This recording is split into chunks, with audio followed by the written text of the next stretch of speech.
Yesterday we talked about an update coming to World War II in the next couple of weeks, something that Condry as well as the official Sledgehammer accounts over on Reddit talked about and gave a little bit of a preview for some of the stuff we can expect coming within, once again, the next few weeks, though no date is specifically and explicitly stated. Once again, I think it's probably going to be around that January 23rd to January 25th time frame, about a week before the DLC launches for the Resistance DLC coming for PlayStation 4 first on January 30th.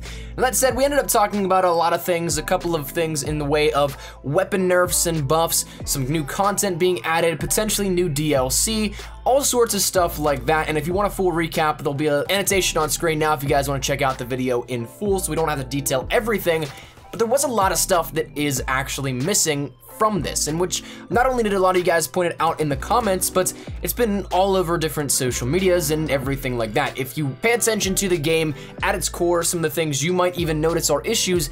Some of these were left out, and whether that be unintentional or intentional, it's one of those things that I want to bring some attention to it so that hopefully we can see these coming within the next update. So within this one, I want to talk about 4 specific things that really might need some adjustments, or that are bugs or something similar that haven't really had too much of a fix in the past in World War II, but have been problems that have persisted throughout the game the past couple of weeks and maybe even months for some of these. Now I want to preface this with first saying that DLC 1 is going to be the biggest title update we've had, maybe since the Winter Siege event started, and maybe even since that Day 1 update that we got for World War II. It's going to be a massive patch, and as such, a lot of the stuff that we see on the surface and that has been detailed already is probably only the tip of the iceberg for everything that will be included within it.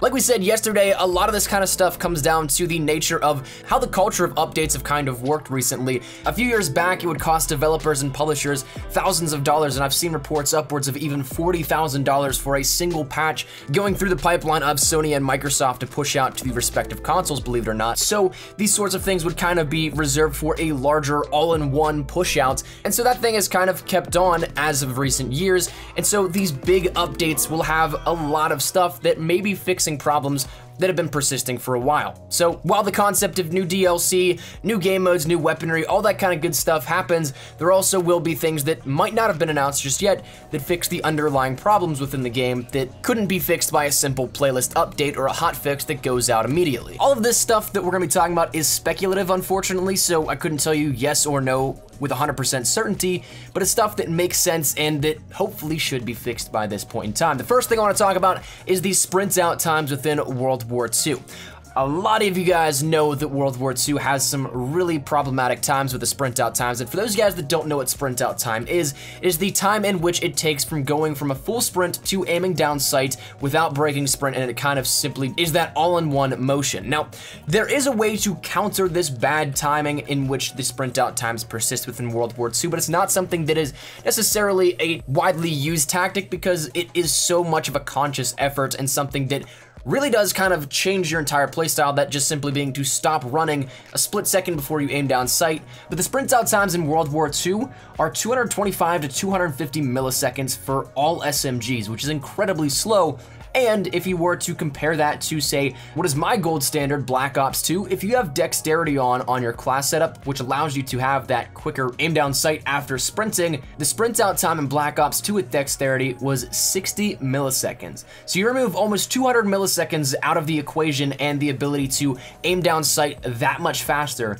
And when you compare and contrast that, it's actually ridiculous. And there is no sort of dexterity within World War II. So when you have this sort of stuff as almost at its core ruining one of the biggest things that SMGs have to their favor, and when you couple that with compounding issues like quick draw not even working with the sprint out time to break that, that's something that becomes a big problem, and a lot of people have noticed this. Now, I would imagine that if we were to get some sort of adjustment here at any point in time within the past couple of months up until now, it'd be coming within this next large title update in which they can address a million things all at once. To me, that would make the most sense here, in which if we were going to get a change in the upcoming days to weeks, it would be this time. But at the same point in time, if this is not an update or a patch that addresses this issue, I'm not sure that we'll get anything going throughout the year that addresses this further.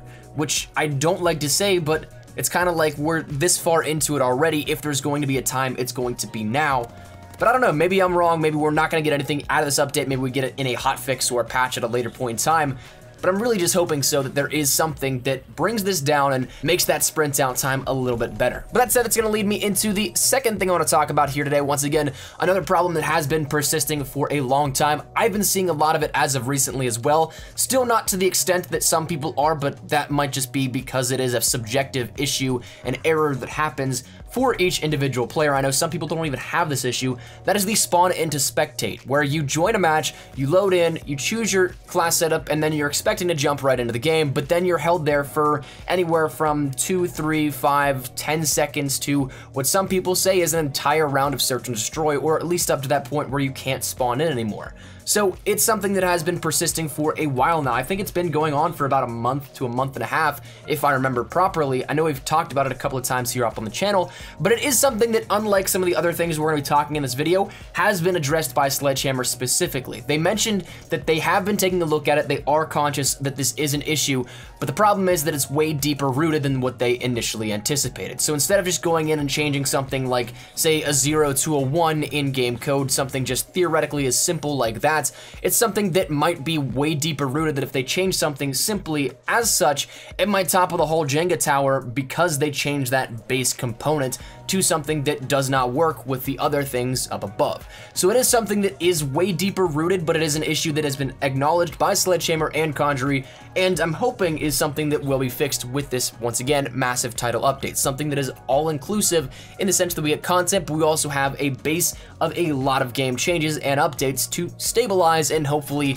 make the experience of playing a little bit better. Now, the next thing that I'm hoping is something that is addressed within this upcoming patch and update is something that maybe rebalances how this works or just readdresses it entirely. That being something you may know about, that being health regeneration. And huge shout out to my man Exclusive Ace, love that guy. He's somebody that breaks all this kind of stuff down, and about a month ago, a month and a couple of days and change perhaps, he ended up making a video detailing this in full, which once again I can put an annotation on screen if you guys want to check it out. But essentially when it comes down to it, the community thought is that health regeneration is entirely way too slow within World War II, and it's something that is way slower than previous titles, and at its core, it actually is. When you break down the way that health regeneration works within World War II, it's 5 seconds at its base in which you're kind of just waiting there. If you take, say, 90 damage after a gunfight, you're going to stay at 10 HP for 5 seconds at its base. And then, after that 5 seconds is up, you start to gradually gain your health back, in which it's 1 point per health every 33 milliseconds. So essentially, when you do the math out for it, you're waiting 8 seconds if you take 90 damage to regen back up to 100% health.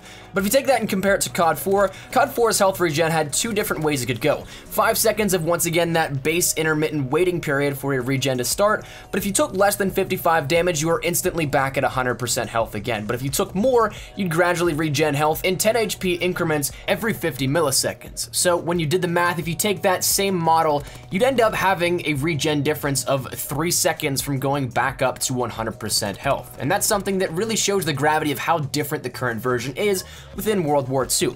Now, COD 4 admittedly is the largest example in this discrepancy on how long it takes for your health to regen, but Black Ops 3, Infinite Warfare, and Modern Warfare Remastered in recent years have similar larger margins of difference.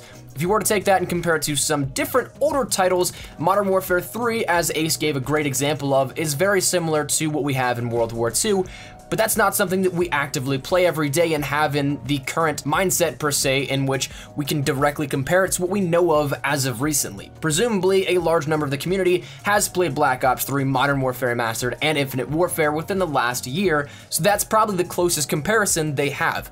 Now, that's something that, of course, this is a very large difference, and hopefully it is something that is cut down to size a little bit so it doesn't take a full 8 seconds to regen your health if you're on that verge of death. But it is right now the current model that we have. So hopefully, once again, I'm hoping for a change. I don't know if we'll get it, but again, as with these other ones, if there is ever a time to do it, it's now with this next major title update. Now, the final thing that I want to talk about is something that might be a little bit more trivial, but you guys have probably definitely noticed. That deals with war and the announcer screaming violently in your ear. That bug in which it changes the audio of everything in the grand scheme of the mix and bumps that audio for the announcer up tenfold. This is a bug that I can't remember if it was something that was addressed publicly by Sledgehammer or not, but it has been known through the community for ages now, and what seems like since almost launch, but I know that's not actually the case. but it has been around for ages, and this is probably something that is, in the grand scheme of things compared to some of these other issues and bugs, way smaller than, say, fixing the spawn into Spectate, which could completely destroy the build of a game. If that is something that is so deeply rooted, like they say, that they can't just fix it, this audio mix issue is probably, once again, on the more minor scale, so I'm expecting this to be fixed with the title update. If it's not, then I'm gonna be thoroughly surprised, but I guess we'll see in time. Additionally, I think there's gonna be a lot of stuff within this update that people have mentioned they've liked to see and are hoping to come, and once again, I think it would be a perfect time for them to come into the game. That being things like the emblems and hopefully paint jobs, those still having the coming soon demarcation on them since launch, the AA defense events starting soon, which has actually, I think, been addressed ambiguously, not down and outright addressed by Condry, but that was something that yesterday we talked about is very potential. The wording of how it was addressed made it really seem like that. And then also, I'm hoping for some just general fixes to things like shotguns, because the combat shotgun still isn't the greatest, but the other ones are even worse compared to that. So I think there's going to be a lot of stuff once again coming up here, but I wanted to touch base with these major bugs and issues that have been persisting within World War II. So that said, I'd love to get your thoughts and feedback down there in the comment section down below. Is there anything else you guys would like to see that maybe I forgot, which I feel like there totally is one other thing that I wanted to mention, and I just cannot think of it for the life of me. But that said, hopefully you guys enjoyed the video. Let me know your thoughts down there in the comment section down below. If you guys did enjoy the video though, make sure you drop a like down below. And of course, if you guys are new to the channel, make sure you guys subscribe so you don't miss a single thing here within World War II. We're gonna keep you guys up to date with anything you need to know about patches, updates, news, information, best class setups, tips, tricks, all that good stuff. We got you covered here up on the channel. So if any of it interests you, make sure you hit that subscribe button so you don't miss a single thing. And finally, if you guys want to follow me over on Twitter, that's the best place to get connected with me outside of YouTube. Practically live on Twitter, so if you guys want to strike up a conversation, ask me a question, whatever it may be, link is down there in the description below. But all that said, now we hope you guys have a fantastic day. Thanks so much for watching. Mine has been Espresso. I'll see you guys later. Take care, and peace.